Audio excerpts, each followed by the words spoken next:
Question number 1 देखते हैं। 36,000 unit A दे दिया है, 6 इंस्टॉलमेंट दे दिए। एक यूनिट की कॉस्ट दे दी है 1 रुपीज़, ओ दे दिया 25, कैरिंग कॉस्ट दे दिया 20%। तो 1 का 20% कर देंगे तो कैरिंग कॉस्ट आ जाएगी। फाइंड करना है हमको कि टोटल एनुअल कॉस्ट कितनी होगी एग्जिस्टिंग पॉलिसी के हिसाब से और ईओक्यू के हिसाब से कितनी होगी और कितना हम लोग सेव करेंगे। टोटल एनुअल कॉस्ट निकालेंगे एग्जिस्टिंग पॉलिसी की, तो ऑर्डरिंग कॉस्ट तो कितना आएगा, 6 ऑर्डर है 6 और हर ऑर्डर की कॉस्ट कितनी 25 रुपीज़, तो 150 आ जाएगा। कैरिंग कॉस्ट के अंदर क्या करेंगे हम लोग, 36,000 मंगाना है, ए है, डिवाइडेड बाय कितने इंस्टॉलमेंट है, 6 इंस्टॉलमेंट में मंगाना है, तो डिवाइड बाय 6 करेंगे तो 6,000 यूनिट पर ऑर्डर आ जाएगा। इस 6,000 को डिवाइड बाय 2 करेंगे, 6,000 डिवाइड बाय 2 करेंगे और फिर मल्टीप्लाई करेंगे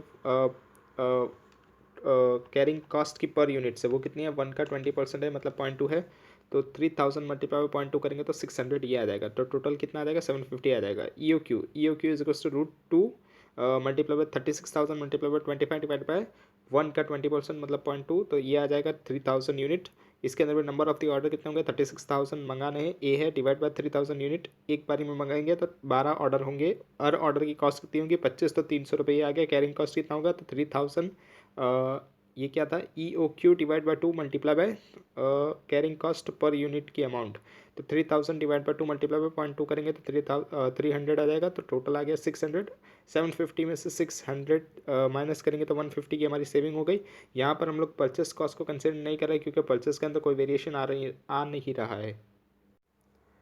क्वेश्चन नंबर 2 देखते हैं। ए दे दिया 8,000, एनुअल डिमांड दे दिया है 8,000, ओ दे दिया 200, सी हमको 20% दिया है और परचेस प्राइस 400 दिया है। कॉस्ट पर यूनिट जो दिया है वो 400 है, तो 400 मल्टीप्लाई बाई 20% करेंगे तो हमारे पास सी आ जाएगा। और बोला जा रहा है कि हम 4% डिस्काउंट देंगे, सप्लायर हमको 4% डिस्काउंट दे रहा है अगर हम लोग एक ही बार में 4,000 यूनिट मंगा लेते हैं तो। EOQ फाइंड आउट करना है और क्या हम डिस्काउंट एक्सेप्ट करेंगे। State whether the quantity discount offer can be accepted. Answer देखते हैं। EOQ √2 AO divide by C, √2 8,000 multiply by 200 divide by 400 का 20% करेंगे तो 80 आ जाएगा। उसका रूट कर देंगे तो कितना आएगा 200 यूनिट्स। EOQ के अंदर देखेंगे परचेस कॉस्ट, यहाँ पर परचेस कॉस्ट कंसिडर करनी पड़ेगी क्यों, क्योंकि हमको डिस्काउंट दे रहा है वो, इसलिए हमको यहाँ पर परचेस कॉस्ट कंसिडर करनी पड़ेगी। 8,000 मल्टीप्लाई बाई 400 करेंगे तो 32 लैक्स आ जाएगा। Ordering cost A divide by EOQ, तो 8,000 divide by 200 multiply by order, एक ऑर्डर की कॉस्ट कितनी है 200 रुपये, तो कितना आ जाएगा 8,000 आ जाएगा। कैरिंग कॉस्ट कितना आएगा EOQ divide by 2 multiply by C carrying cost, तो 200 डिवाइड बाई 2 मल्टीप्लाई बाई 400 का 20% करेंगे हम लोग, तो 400 का 20% अगर हम करते हैं तो 80 आता है, तो उसको मल्टीप्लाई कर देंगे किससे 100 से, तो 8,000 आ जाएगा। तो 32,16,000 ये आ गया। डिस्काउंट अगर एक्सेप्ट करते हैं तो क्या होगा, तो परचेस प्राइस कितनी होगी 8,000 मल्टीप्लाई 400 में से माइनस करेंगे 4% है तो 384 आ जाएगा। तो 30,72,000 ये आ गया। ऑर्डरिंग कॉस्ट क्या होगी A divide by EOQ 8,000 divide by 4,000 multiply by 200, तो ये 400 आ जाएगा। 4,000 डिवाइड बाई 2 मल्टीप्लाई बाय, यहाँ पर ध्यान रखना 384 का 20% करना है और उसको मल्टीप्लाई कर देंगे तो 153,600 आ जाएगा। टोटल कॉस्ट कितने आएंगे 32,26,000। हम क्या एडवाइस करेंगे, EOQ के अंदर कॉस्ट कम आ रही है इसलिए कंपनी को एक्सेप्ट नहीं करना चाहिए डिस्काउंट। थर्ड क्वेश्चन देखते हैं। एनुअल डिमांड दे दिया 2,000 बैग्स की, यानी ये ए दे दिया है, ओ दे दिया है हमको 1,200 और सी दे दिया है हमको 480। वैसे ही नेचुरल ओन्स का भी दिया है, ये सुपर ग्लू का था। EOQ फाइंड करना है दोनों का और टोटल एनुअल कॉस्ट मतलब कैरिंग कॉस्ट कितनी होगी और ऑर्डरिंग कॉस्ट कितनी होगी वो फाइंड करना है दोनों का। EOQ नंबर ऑफ डिलीवरी कितनी होगी पर ईयर के अंदर दोनों की, वो फाइंड करना है। आंसर देखते हैं। EOQ is equals to √2 AO divide by C. सुपर ग्लो के अंदर क्या आएगा 2 multiply by 2,000 multiply by 1,200 divide by 480, तो ये कितना आ जाएगा 10,000 का रूट करेंगे तो 100 बैग्स आ जाएगा। वैसे ही नेचुरल ओन का भी कर देना है। अभी टोटल एनुअल रिलेवेंट कॉस्ट निकालनी है जिसमें carrying cost and ordering cost. तो पहले निकालना पड़ेगा नंबर ऑफ ऑर्डर, तो कितना आएंगे ऑर्डर 2,000 मंगाने हैं डिवाइड बाई 100, एक बारी में 100 मंगाएंगे तो 20 ऑर्डर हो गए, और उसको मल्टीप्लाई कर देंगे ऑर्डरिंग कॉस्ट से 1200, तो ये कितना आ गया 24,000। कैरिंग कॉस्ट देखेंगे तो 100 divide by 2 multiply by carrying cost per unit 480 है, तो ये आ गया 24,000। EOQ पे हमेशा carrying cost and ordering cost same होती है, एक्सेप्ट जब सेफ्टी स्टॉक हो तब दोनों सेम नहीं होगी। तो total ordering cost and carrying cost कितनी हो गई 48,000 हो गई। नेचुरल लॉन में भी ऐसा ही करना है। और फिर नंबर्स ऑफ द डिलीवरी, कितनी डिलीवरी होगी, तो A डिवाइड बाई EOQ करेंगे, 2000 डिवाइड बाई 100 करेंगे तो 20 ऑर्डर्स होंगे, और वैसे ही नेचुरल लोन में भी कर देना है। फोर्थ तो देखते हैं। फोर्थ के अंदर raw material ABC 3 raw material दे दिए, usages per unit of the product दिया है। ये याद रखना, usage per unit of the product जब भी दिया हो तो उसको वीकली प्रोडक्शन या जो भी प्रोडक्शन दिया होगा उससे मल्टीप्लाई कर देना है। तो 175 जो है, 225 जो है, और जो 200 है, ये 175 मिनिमम है, मैक्सिमम 225 है, और 200 क्या है, एवरेज है। इनको मल्टीप्लाई कर देना है किससे, usages per unit of the product. एक यूनिट के प्रोडक्ट के साथ जितने भी वीकली प्रोडक्शन है उसको मल्टीप्लाई कर देंगे हम लोग। 175 होगा तो 175 को मल्टीप्लाई कर देंगे जितने भी यूनिट पर यूनिट की जो प्रोडक्शन है उसके साथ। 225 होगा तो 225 को मल्टीप्लाई कर देंगे पर यूनिट के प्रोडक्ट के साथ। 200 होगा तो उसको मल्टीप्लाई कर देंगे पर यूनिट के प्रोडक्ट के साथ। तो इससे क्या होगा, हमको कंजम्पशन मिल जाएगा हमारे पास। फिर उसके बाद रीऑर्डरिंग क्वान्टिटी दे दिया है, मतलब EOQ दे दिया है, प्राइस पर केजी दे दिया है, delivery period in a week दे दिया है, मिनिमम दे दिया है, एवरेज दे दिया है, मैक्सिमम दे दिया है, और रीऑर्डरिंग लेवल दे दिया है, मिनिमम लेवल दे दिया है। Minimum stock level of A find करना है, maximum stock level of B find करना है, reordering level of C find करना है, average stock level of A find करना है। मिनिमम स्टॉक ऑफ A का फॉर्मूला लगाएंगे, reordering level minus y average consumption into average reordering period. Minimum है इसलिए एवरेज रखेंगे, तो रीऑर्डरिंग लेवल कितना है 8000 ये दिया गया है, माइनस बाय 200 मल्टीप्लाई बाय 10। ये 200 मल्टीप्लाई बाय 10 क्या है, तो पर यूनिट जो है उसको हमने मल्टीप्लाई कर दिया वीकली प्रोडक्शन के साथ, मल्टीप्लाई बाय 2 क्या है, मिनिमम 2 क्या है, एवरेज रीऑर्डरिंग पीरियड है। तो ये कर देंगे तो 4000 केजीज आ जाएगा। Maximum stock level of the B करेंगे तो फॉर्मूला लगाएंगे, reordering level plus by EOQ minus by minimum consumption into minimum reordering period. 4750 ये भी दिया है, प्लस बाय 5000 दिया है, minus by 175 multiply by 4 multiply by 3 कर देंगे। ये 175 मल्टीप्लाई बाय 4 ये पर यूनिट जो दिया है ना, इसलिए हमको इसको मल्टीप्लाई करना पड़ रहा है। तो 9750 माइनस बाय 2100, तो ये कितना आएगा 7650 केजीज। रीऑर्डरिंग लेवल का फॉर्मूला लगाएंगे, maximum consumption into maximum reordering period. तो ये कितना आ गया 4 मल्टीप्लाई बाय 225 मल्टीप्लाई बाय 6 करेंगे तो 5400 केजीज आ जाएगा। इसका एक और formula, minimum stock level of the C plus by average consumption into average reordering period. तो एवरेज मिनिमम स्टॉक लेवल कितना है 2000 plus by minimum stock level कितना है 2000 में प्लस करेंगे हम लोग क्या, 2000 हमको दिया गया है, और 2000 में हम लोग प्लस करेंगे 200 मल्टीप्लाई बाय 6 मल्टीप्लाई बाय 3 करेंगे तो 5600 केजीज आ जाएगा। Average stock level of A find करना है, तो minimum stock level of A plus by half of EOQ। तो EOQ हमको दिया है 10,000 तो हाफ कर देंगे तो 5000 आ गया, और minimum stock level of A हमने फाइंड किया है 4000, तो 4000 प्लस 5000 करेंगे 9000 आ गया। Average stock level of the A का दूसरा भी फॉर्मूला क्या है, minimum stock level of A plus by maximum stock level of A divide by 2। तो 4000 हमको दिया है, हमको मैक्सिमम स्टॉक लेवल फाइंड करना पड़ेगा A का, तो ROL plus by EOQ minus by minimum consumption into minimum consumption into minimum reordering period. Maximum इसलिए मिनिमम लगाया है, 8000 plus by 10000 minus by 175 multiply by 10 multiply by 1, तो ये आ जाएगा 116,250 केजीज। तो 4000 प्लस 16,250 डिवाइड बाय 2 करेंगे तो 10,125 केजीज आ जाएगा। नेक्स्ट क्वेश्चन देखते हैं। प्राइस पर टन दे दिया 1200, 1180, 1160, और साइड में टन दे दिया लेस देन 500, 500 से लेस देन 1000। तो हमको क्या करना है, तो लेस देन 500 में हम कुछ भी अज्यूम कर सकते हैं, 100 करो, 200 करो, 300 करो, कुछ भी आप अज्यूम कर सकते हैं। हम यहाँ पर 400 अज्यूम करके चलेंगे। 400, 500, 1000, 2000 और 3000 पर हम लोग EOQ फाइंड आउट करेंगे। इनके सबके प्राइस दे दिए हैं, और एनुअल रिक्वायरमेंट है 5000 टन की। ऑर्डरिंग कॉस्ट है 1200, कैरिंग कॉस्ट 20% है, 20% of the material cost per annum की है। तो ये जो भी प्राइस पर टन हो गया ना, उसका 20% निकालेंगे अब। और सेकंड रिक्वायरमेंट है कि अगर प्राइस पर टन 1500 हो जाए, कोई डिस्काउंट नहीं हो, तो क्या होगा EOQ। आंसर देखते हैं। पहले लिखेंगे पर्टिकुलर 400 का बनाएंगे, 500, 1000, 2000 और 3000 का बनाएंगे। तो परचेस प्राइस या तो परचेस कॉस्ट बोल सकते हैं हम इसको। 5,000 हमको मंगाना है, 5,000 पूरे साल में मंगाना है, मल्टीप्लाई बाय 1200 यूनिट्स है, 400 मंगाएंगे तो 1200 का प्राइस रहेगा, तो ये आ जाएगा 60 लाख। वैसे ही 500 अगर हमको मंगाना होगा तो 5,000 मल्टीप्लाई बाय 1180 करेंगे तो 59 लाख ही आ जाएगा। और उसके बाद ऑर्डरिंग कॉस्ट ऐड कर देंगे। ऑर्डरिंग कॉस्ट कितनी है तो 5,000 डिवाइड बाय 400 मल्टीप्लाई बाय 1200। यहाँ पर पॉइंट में आंसर आएगा, पॉइंट में आंसर आएगा, इसके लिए हम इसको राउंड ऑफ कर देंगे। 13 मल्टीप्लाई बाय 1200 तो 15,600 आएगा। ये क्या है तो A divide by E O Q multiply by ordering cost है। और फिर कैरिंग कॉस्ट क्या होगी तो E O Q divide by 2 multiply by carrying cost होगी तो 400 डिवाइड बाई 2 मल्टीप्लाई बाय 240 कैसे आया तो 1200 का 20% करेंगे तो 240 आ जाएगा। तो ये करेंगे तो ये आंसर आ जाएगा 48,000। और फिर टोटल कर देंगे तो 60,63,600 आ जाएगा। वैसे ही 500 के अंदर भी करेंगे। यहाँ पर यहाँ पर कितनी होगी 1180 होगी, तो 1180 को मल्टीप्लाई 20 से करेंगे तो 236 आ जाएगा। जैसे जैसे प्राइस चेंज होती रहेगी वैसे वैसे आपका कैरिंग कॉस्ट का परसेंटेज जो लगाना है, कैरिंग कॉस्ट में जो परसेंटेज लगाना है वहाँ पर भी अमाउंट चेंज होती रहेगी। तो टोटल कर देंगे सबका तो सेकंड में आ गया 59,71,000, 59,22,000, 59,31,600, 59,38,400। तो ई ओ क्यू क्या होगा जो सबसे लेस कॉस्ट होगी ना, जिसकी सबसे लेस कॉस्ट लग रही होगी वो यूनिट्स को हम ई ओ क्यू बोलेंगे। तो कितना 1000 यूनिट्स हमारा ई ओ क्यू हो जाएगा, क्योंकि यहाँ पे 59,22,000 की कॉस्ट लग रही है, जो सारे जो कंपैरिजन्स में सबसे लो है।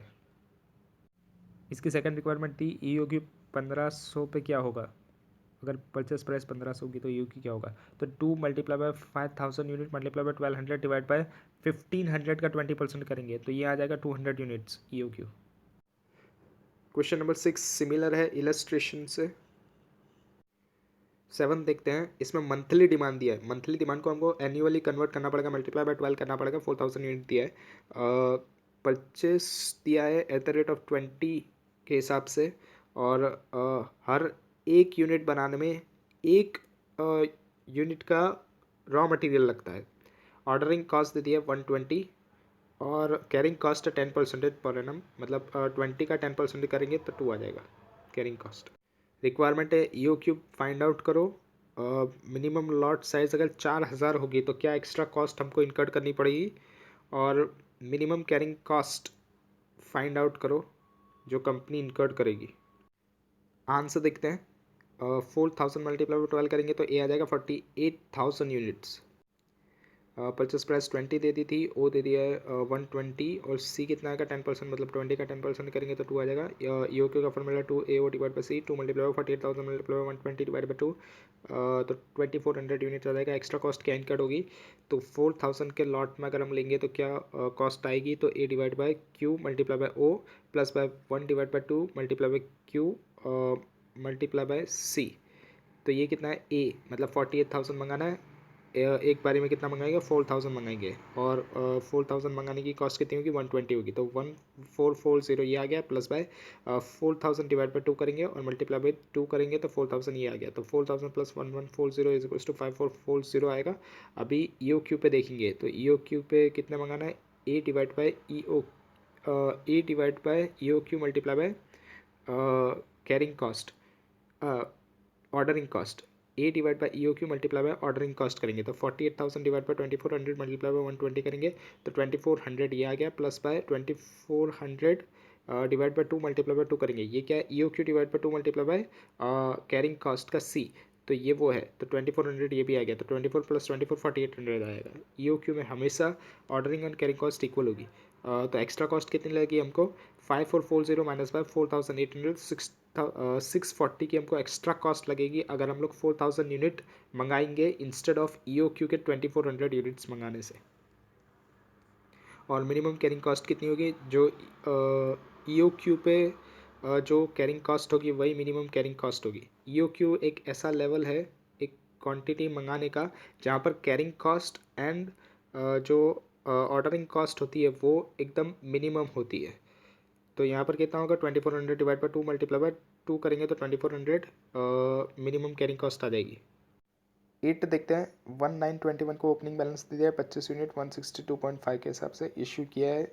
8 यूनिट रिसिप्ट आई है। B N company GRN number दे दिया 55.75 के हिसाब से। फिर इशू किया, फिर रिटर्न हुआ, फिर इशू किया, फिर इशू किया, फिर रिसिप्ट मतलब परचेस किया MN कंपनी के पास से 25 यूनिट, फिर इशू किया, फिर रिप्लेस्ड हुआ। फीफो के हिसाब से इसको करना है तो date, receipt, unit rate, amount, date, issue, unit rate, amount और बैलेंस में यूनिट रेट अमाउंट। पहले ओपनिंग था 25 162.5 के हिसाब से था, तो वो लिख दिया और बैलेंस में भी लिख दिया। फिर इश्यू किया, रेफरेंस नंबर था 85, 8 इश्यू किया तो वो कहाँ से जाएगा 162.5 में से जाएगा। 25 में से 8 माइनस करेंगे 17 आ गया और 162.5 का रेट था तो 2762.5 आ गया बैलेंस में। फिर परचेस किया 50, कहाँ से किया BN कंपनी के पास से, तो 55.75 के हिसाब से परचेस किया। तो यहाँ पर फीफो मेथड है, इसलिए हम लोग पहले ऊपर कौन सा स्टॉक रखेंगे जो हमारे पास बैलेंस में 162.5 के हिसाब से, और फिर 50 अभी हमने परचेस किया तो वो 5.75 के हिसाब से। फिर इश्यू किया हमने 12, तो ये 12 कहाँ से इश्यू हुआ होगा, फीफो मेथड है तो 17 में से इश्यू हुआ होगा तो 5 रिमेन रहेगा, तो 162.5 से इश्यू किया और बैलेंस में 162.5 के हिसाब से रहा। 55.75 के हिसाब से रहा, और फिर उसके बाद रिटर्न किया हमने BN कंपनी को 10 यूनिट्स 5.75 के हिसाब से। यहाँ पर याद रखना है कि यहाँ पर फीफो नहीं लगा देना है। रिटर्न के अंदर जो कंपनी को हम लोग रिटर्न कर रहे हैं उसने जिस प्राइस पे हमको दिया था माल, वही प्राइस पे हम उसको रिटर्न करेंगे। तो 5.75 के हिसाब से किया था तो 57.5 ये आ गया, और ये 162.5 इसके हिसाब से, और ये 50 यूनिट्स जो था ना वो BN कंपनी के थे जो हमारे पास बैलेंस में पड़े, तो ये उसमें से माइनस होगा 45.75 के हिसाब से। फिर हमने इश्यू किया है कितने 15, तो पहले कहाँ से जाएंगे 5 में से जाएंगे जो 162.5 वाला है उसमें से। फिर हम 10 कहाँ से इश्यू करेंगे, जो 40 है हमारे पास 5.75 का उसमें से इश्यू करेंगे। 30 रिमेन बचा 5.75 के हिसाब से, और फिर से इश्यू किया है। कितना किया है 20 इश्यू किया है। अभी तो हमारे पास एक ही स्टॉक है 5.75 वाला, तो 20 इशू कर देंगे 5.75 से, तो 10 बचेगा 5.75 से। फिर हमने परचेस किया MN कंपनी के पास से 25 6.10 के हिसाब से, तो 10 जो पहला हमारे पास था वो, फिर 25 6.10 के हिसाब से, तो ये हमारे पास बैलेंस आया। फिर उसके बाद क्या किया हमने, उसके बाद हमने इश्यू किया है, उसके बाद हमने इशू किया है 10 यूनिट्स। तो ये 10 यूनिट्स कहाँ से जाएंगे, फीफो मेथड है तो ऊपर वाले जो 10 यूनिट्स है वही जाएंगे 5.75 वाले, और फिर 25 बचेंगे 6.10 से। अभी जो हमने रिटर्न कर दिया था BN कंपनी को, उसने हमको रिप्लेस्ड करके दिया है 10 यूनिट्स। तो देखने का कि जो हमने BN कंपनी को रिटर्न किया था उसका प्राइस कितना था 5.75 था, तो रिप्लेसमेंट कितने का होगा 5.75 से ही होगा, तो 10 5.75 से आएगा, और ये 25 6.10 से 152.5 और 10 5.75 से। हमेशा रिप्लेस स्टॉक बैलेंस में हमेशा नीचे ही आएगा, पहले जो बैलेंस चल रहा है वही आएगा, फिर उसके बाद रिप्लेसमेंट स्टॉक आएगा। फिर रिप्लेसमेंट के बाद क्या हुआ, डिपार्टमेंट ने हमको रिटर्न कर दिया। अब यहाँ पर लिखा क्या है कि रिटर्न कर दिया डिपार्टमेंट ने, और मटेरियल ऑफ MN कंपनी का मटेरियल उसने रिटर्न कर दिया। यहाँ पर है ना क्वेश्चन हमको कंफ्यूज कर रहा है। हमने MN कंपनी का जो मटेरियल है वो तो दिया ही नहीं है, वो तो इश्यू ही नहीं किया, वो तो अभी तक हमारे पास बैलेंस में ही पड़ा है। ये देखो MN कंपनी जो है उसका 25 यूनिट्स थे, और अभी तक हमारे पास 25 यूनिट्स पड़े हुए हैं, मतलब MN कंपनी का तो हमने इश्यू ही नहीं किया। यहाँ पर क्वेश्चन हमको गुमराह करने की कोशिश कर रहा है। तो हमने जो इश्यू किए होंगे वो इश्यू किस में से किए होंगे, BN कंपनी वाले के जो यूनिट्स थे उसमें से इश्यू किए होंगे, और वही हमको वापस रिटर्न आ रहे हैं। इसलिए BN कंपनी के थे कितने हमारे पास 5.75 वाले थे, हाँ वही हमने इश्यू किए थे, तो 5.75 से आएगा, और वो सबसे ऊपर आ जाएगा बैलेंस में। क्यों, क्योंकि वो तो सबसे पहले हमने उसी को परचेस किया था, BN कंपनी को ही परचेस किया था, इसलिए वो सबसे ऊपर आ जाएगा जब रिटर्न होगा तब। तो 5.75 से, लेकिन अगर रिप्लेस्ड होगा ना तो वो नीचे आएगा, बैलेंस पहले आएगा फिर उसके बाद रिप्लेस्ड आएगा। लेकिन अगर स्टोर से हमारे पास आ रहा है तो हमको देखना है क्या वो पहले हमने इश्यू किया था, पहले परचेज में से इश्यू किया था, फीफो है तो पहले जो परचेज किया होगा उसमें से इश्यू किया होगा, तो वो हम क्या करेंगे, जब रिटर्न आएगा तो उसको ऊपर लिख देंगे बैलेंस के।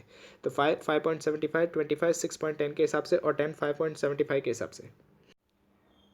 अभी जो इंटर डिपार्टमेंट ट्रांसफ़र है ना, उसको हम इग्नोर करेंगे क्योंकि हम लोग तो स्टोर में बैठे हुए हैं, स्टोर लेजर बना रहे हैं, तो उसके अंदर इंटर डिपार्टमेंट वाले को इग्नोर कर देना है। तो जो ट्रांसफ़र किया है जॉब 182 से जॉब 187 में, तो इसको इग्नोर कर देंगे, और जो नीचे ट्रांसफ़र किया है A to B में, वो भी हम लोग इग्नोर कर देंगे। हमको सिर्फ इश्यू वाली की एंट्री करनी होगी। एंड ये जो शॉर्टेज दिया है 2, इसकी भी एंट्री करनी होगी। तो पहला इश्यू कर देंगे। इश्यू कितना करना है, 10 यूनिट्स। कहाँ से जाएगा, तो 5 यूनिट्स जो है 5.75 वाले वो, और दूसरा 5 कहाँ से जाएगा, 20 में से 6.10 वाला, तो 20 बचेगा 6.10 से, और 10 बचेगा 5.75 वाले से। अभी क्या होगा, शॉर्टेज। शॉर्टेज कितनी होगी, 2। अभी शॉर्टेज कहाँ से जाएगी, फीफो के हिसाब से 6.10 से शॉर्टेज जाएगी। तो बचेगा कितना बैलेंस, 18 6.10 के हिसाब से, और 10 5.75 के हिसाब से। क्वेश्चन नंबर 9 देखते हैं। इसमें भी फर्स्ट इन फर्स्ट आउट और लास्ट इन लास्ट आउट और वेटेड एवरेज तीनों मेथड से करना है, लेकिन इसमें लास्ट में हमको एक टेबल अलोकेट करना है जिसके अंदर हमको जॉब W16 में कितना गया, जॉब W17 में कितना गया, और क्लोजिंग स्टॉक कितना बचा, तीनों मेथड से वो हमको बताना है। तो पहले तीनों मेथड से हमको परचेज और इश्यू बता ही देना है, ऐसे कॉलम बना के। यहाँ पर वेटेड एवरेज से ऐसे ही फीफो से भी होगा, ऐसे ही लीफो से भी होगा, और फिर लास्ट में ये टेबल बनेगा मटेरियल फॉर जॉब W16 को कितना गया, तो फीफो से, लीफो से और वेटेड एवरेज से। तो जॉब 16 को हमने कितना अलोकेट किया था, तो 90 किया था वेटेड में, वैसे ही फीफो में 60 किया था और लीफो में 120 किया था। और जॉब 17 को कितना किया था, जॉब 17 को वेटेड में 90 किया है, और जॉब 17 को वेटेड में कितना किया है, 90 किया है। वैसे ही फीफो के अंदर कितना किया था, 80 किया था, और लीफो के अंदर 100 किया था। और क्लोजिंग स्टॉक कितना बच रहा है वेटेड के अंदर क्लोजिंग स्टॉक बच रहा है 120 का। वैसे ही फीफो के अंदर 160 और लीफो के अंदर 80 बच रहा है। टोटल कर देंगे 300 300 300 आ जाएगा।